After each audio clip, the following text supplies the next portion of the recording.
কোনোবা যদি বৃদ্ধ অৱস্থাত গৈ পায়, মা হওক বাবা হওক যদি বৃদ্ধ হৈ যায়, ফালা তাকুল্লাহুমা উফিউ, তোমালোকে তেওঁলোকক উফ বুলি নকবা, তোমালোকে তেওঁলোকক বেয়া ব্যৱহাৰ নকৰিবা। ৱালা তাকুল্লাহুমা উফিউ ৱালা তানহাৰুহুমা, তোমালোকে তেওঁলোকক পৃথকভাৱে নাৰাখিবা, তোমালোকে তেওঁলোকক বৃদ্ধাশ্ৰমত নাৰাখিবা, তোমালোকে তেওঁলোকক বেলেগ ৰুমত আবদ্ধ কৰি তোমালোকে বেলেগ হৈ নাথাকিবা। আমাৰ সমাজত বেলেগে খোৱা এটা প্ৰচলন আছে যে ল'ৰাই বিয়া পতাৰ পিছত 1 মাহ 2 মাহ 3 মাহ 6 মাহৰ পিছত বেলেগে খোৱা আৰম্ভ হৈ যায়। কোৰাণে কৈছে ৱালা তানহাৰুহুমা, তোমালোকে নিজৰ মা বাবাক এৰি নিদিবা, তোমালোকে নিজৰ মা বাবাক এৰি থৈ বেলেগ হৈ চৰু বনাই নল'বা, তোমালোকে বেলেগ হৈ নাখাবা।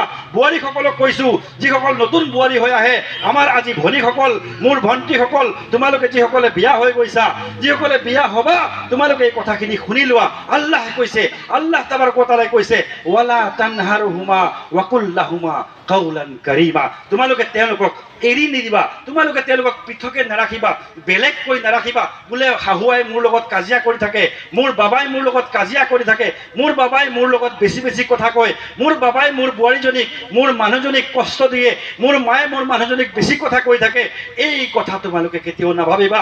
তোমালোকৰ মা, তোমালোকৰ বাবা, তোমালোকৰ মা বাবা বহুত ডাঙৰ নিয়ামত, যেই মা বাবাৰ নিয়ামত তোমালোকে যদি বুজি পোৱা নাই, সেইসকলক সোধা যিসকলৰ এই দুনিয়াত মা বাবা নাই। যাৰ মা নাই তেওঁলোকক সোধা যে এই মা বাবাৰ নিয়ামতটো কিমান ডাঙৰ। মোৰ মাও নাই, মোৰ বাবাও নাই, আপোনালোকে মোক সুধিব পাৰে এই মা বাবাৰ নিয়ামতটো কিমান ডাঙৰ নিয়ামত। আজি মোৰ মা থাকি থকা হলে 5 পাৰি তেওঁলোকে ফোন কৰিলে হয়, যে বাবা ক'ত আছা, কিবা খাইছানে নাই। যিসকলৰ মা আছে বাবা আছে তেওঁলোকে এই নিয়ামত বুজি পোৱা নাই।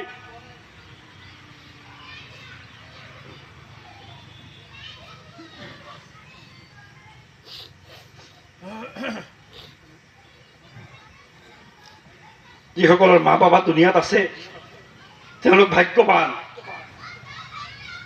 মা বাবাক কেতিয়াও কষ্ট নিদিব।